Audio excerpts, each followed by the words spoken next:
Hi everyone, welcome to బొమ్మ Hariprasad legal channel.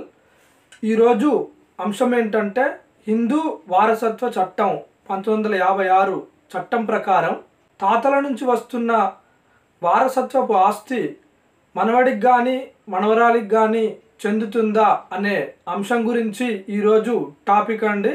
తాతల నుంచి వస్తున్నటువంటి ఆస్తి మనవడికి చెందుతుందా మనవరాలికి చెందుతుందా అంటే ముందుగా తాత యొక్క ఆస్తి తండ్రికి చెందుతుందండి. తండ్రికి చెందకుండా డైరెక్ట్గా మనవనికి కానీ మనవరాలికి కానీ చెందే అవకాశం లేదండి. తాతలకి ఆస్తి ఎలా వచ్చిందనేటటువంటిది కూడా ముఖ్యమైన అంశమే. అది మనం గమనించాలి. స్వార్జితమా లేక పిత్రార్జితమా అనేది కూడా గమనించవలసినటువంటి విషయం. అది కూడా చూసుకోవాలి. ఎలాంటి లావాదేవీలు వర్తించవు అనే అంశం కూడా ఉందండి. అంటే సాదా బైనామా లాంటివి లావాదేవీలు వర్తించవండి. రిజిస్టర్డ్ అయిన ప్రాపర్టీ అయితేనే చెల్లుతుంది. ఏ సందర్భాలలో భాగస్వామ్యం రద్దయ్యే అవకాశం ఉందంటే తెల్ల కాగితాల పైన రాసుకున్నటువంటి లావాదేవీలు వర్తించవండి.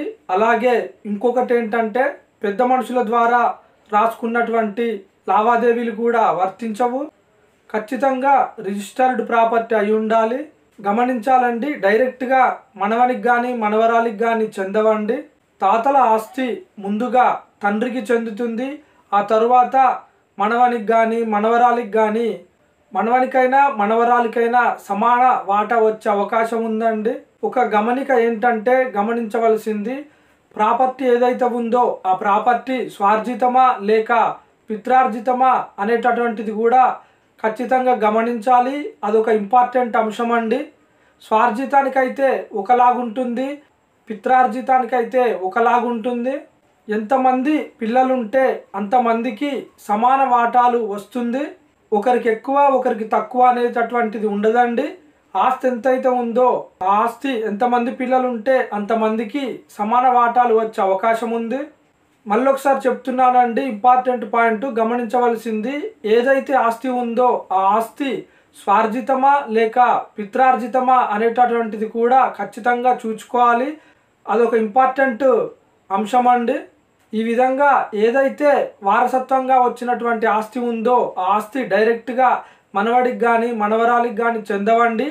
అది తాతల ఆస్తి ఏదైతే ఉందో అది ముందుగా తండ్రికి చెందుతుంది. ఇందులోనే ఇంకా కొన్ని అంశాలు ఉన్నాయండి. ఆ అంశాలు మరో టాపిక్లో చెప్పే ప్రయత్నం చేస్తాను. ఈ యొక్క ప్రోగ్రామ్ మీకు నచ్చినట్లయితే ఒక లైక్ చేయండి.